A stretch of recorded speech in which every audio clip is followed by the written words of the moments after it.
Sebelum melanjutkan, jangan lupa subscribe dulu. Terima kasih. Bab 275, Menyatukan Kota Iblis Hitam. Huhan memucat saat melihat jari kesengsaraan iblis turun padanya. Dia sangat menyadari betapa kuatnya jari kesengsaraan iblis Jiang Tianhua. Jika dia harus mengatakan apa yang menjadi ancaman baginya di kota setan hitam, maka itu adalah jari kesengsaraan iblis Jiang Tianhua. Mengandalkan kekuatannya saat ini di pertengahan Ordo ke-8 Xiantian, menerima pukulan dari jari kesengsaraan iblis sudah cukup untuk menyebabkannya cedera serius.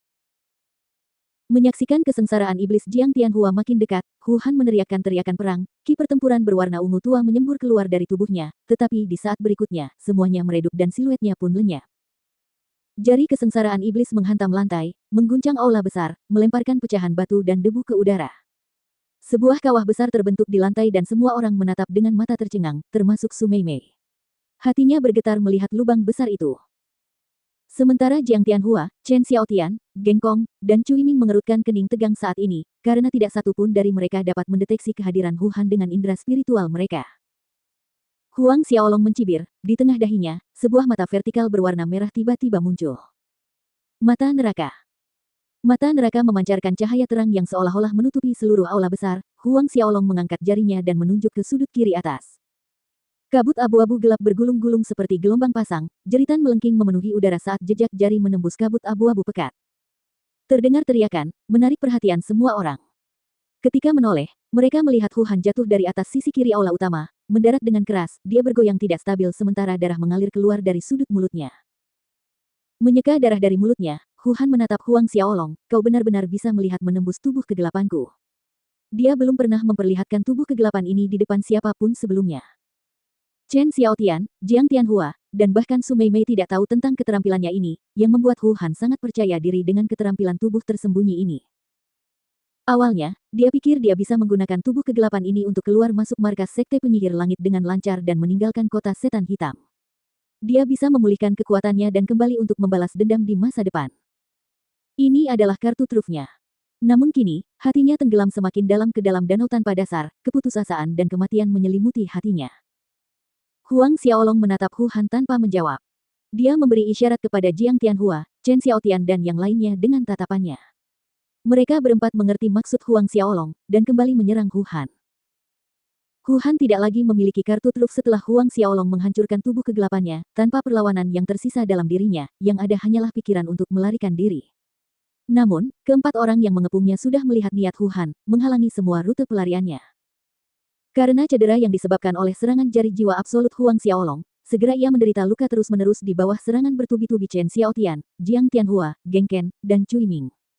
Dalam momen kecerobohan, ia menerima pukulan dari jari kesengsaraan iblis Jiang Tianhua tepat di dada. Hampir secara berurutan datanglah tinju angin Chen Xiaotian yang mengalirkan telapak api.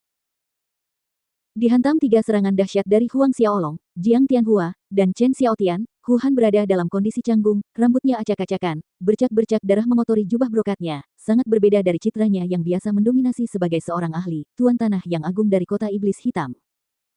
Huhan terhuyung-huyung saat berdiri, tampak seolah-olah akan jatuh kapan saja. Meskipun begitu, ia tersenyum saat melihat keempat orang menyerangnya, lalu Huang Xiaolong, para ahli dari Sekte Sky Magi dan Blood Swallow School. Senyum yang kosong dan hampa. Ayah! Teriak Huseng. Huhan tersenyum sedih pada putranya, maafkan aku Senger, kali ini ayah tidak bisa melindungimu. Huseng menangis, berduka. Huhan menoleh ke arah Huang Xiaolong dan berkata, aku harap kamu bisa mengampuni putraku. Apakah menurutmu itu mungkin? Huang Xiaolong bertanya balik. Huhan menatap langit dan mendesah, logika memotong masalah dari akarnya, bagaimana mungkin dia tidak mengerti, dia membawa secercah harapan tipis, kalau-kalau. Akhirnya, Huhan berdiri menatap Su Meimei selama 1 menit penuh dalam keheningan. Seolah-olah tidak ada seorang pun di sekitar, Huhan meraung marah, tidak mau berdiri di sana, retakan garis darah mulai muncul di dadanya, menyebar seperti jaring laba-laba, dan sesaat kemudian, dadanya meledak. Kemudian anggota tubuhnya dan bagian tubuh Huhan lainnya. Darah Huhan berceceran di pilar batu aula besar. Huhan benar-benar memilih untuk meledakkan laut ki-nya, kematian dengan meledakkan semua meridiannya. Semua orang yang hadir terkejut dengan pilihan Huhan, bahkan Huang Xiaolong. Ayah! Huseng meratap, wajahnya kehilangan semua warna di matanya. Huang Xiaolong menatap jasad Huhan, bawa pergi, urus pemakaman dengan baik untuk kastelan kota iblis hitam.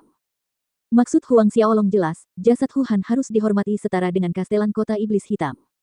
Jiang Tianhua, Chen Xiaotian, dan para tetua menjawab serempak. Sedangkan untuk Hu Seng, Huang Xiaolong memberi isyarat untuk membunuh Jiang Tianhua. Melihat gerakan Huang Xiaolong, Jiang Tianhua mengangkat pedang di tangannya dan pergi ke Hu Seng, mengakhiri hidupnya dengan satu pedang. Hu Han dan Hu Seng, ayah dan anak, mati. Ketika keadaan di sisi lain sudah tenang, Huang Xiaolong mengalihkan perhatiannya ke Su Meimei.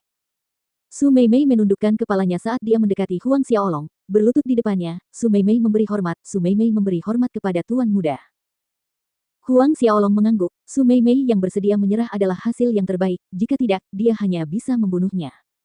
Menurut apa yang dilaporkan Chen Xiaotian, Hu Han memendam perasaan terhadap Su Meimei ini, tetapi itu tidak lagi penting. Setelah dia mencap lautan jiwa Su Meimei dengan tanda jiwa, dia tidak perlu khawatir tentang niat jahatnya. Huang Xiaolong memerintahkan Su Meimei dan 3 tetua sekte 9 iblis yang tersisa untuk melepaskan lautan jiwa mereka. Setelah setengah jam, Huang Xiaolong akhirnya bernapas lega setelah keempat orang itu ditandai. Sekarang, ketiga kekuatan utama di kota iblis hitam sekte penyihir langit, sekolah Blood Swallow, dan sekte 9 iblis semuanya berada di bawah kendali Huang Xiaolong. Kota iblis hitam sekarang menjadi wilayah kekuasaannya, pijakannya di negeri Bedlam. Tentu saja, memiliki pijakan tidak berarti Huang Xiaolong bisa menjadi penguasa.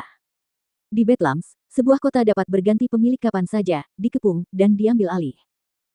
Namun, dengan menguasai Black Demon City, Huang Xiaolong dapat menggunakannya sebagai markasnya, perlahan-lahan merambah ke kota-kota tetangga hingga ia menjadi kekuatan yang harus diperhitungkan di Bedlam Lands. Meskipun sudah menguasai ketiga kekuatan tersebut, Huang Xiaolong tidak berencana untuk mengungkap identitasnya. Ia menunjuk Jiang Tianhua sebagai kepala istana kota iblis hitam yang baru, sementara ia sendiri yang mengatur segala sesuatunya dari balik bayang-bayang. Keesokan paginya, kematian Hu Han menyebar ke setiap sudut kota setan hitam, menimbulkan kegemparan karena kematian mendadak sang kastelan. Dengan cepat, berita itu sampai ke kota-kota terdekat. Blood River City, beberapa ribu mil dari Black Demon City. Saat ini, di aula utama Istana Sungai Darah, duduk 5 pria setengah baya, masing-masing dari mereka memiliki telapak tangan 2 kali lebih besar dari orang normal. Selain itu, telapak tangan dan kuku kelima orang itu semuanya berwarna hitam. Kelima orang ini adalah 5 kepala kuil dari Sekte 5 Racun yang menguasai kota Sungai Darah. Yang duduk di tengah adalah kakak besar, Liu Minghai. Aula besar itu terasa sunyi senyap. Kematian Hu Han, apa pendapatmu? Liu Minghai menatap keempat orang lainnya dan bertanya, suaranya terdengar sedikit serak. Kakak, sekarang Hu Han sudah mati, kota iblis hitam pasti tidak stabil secara internal. Ini adalah kesempatan bagus bagi kita untuk mengambil alih kota iblis hitam. Kata kakak keempat, Liu Guang.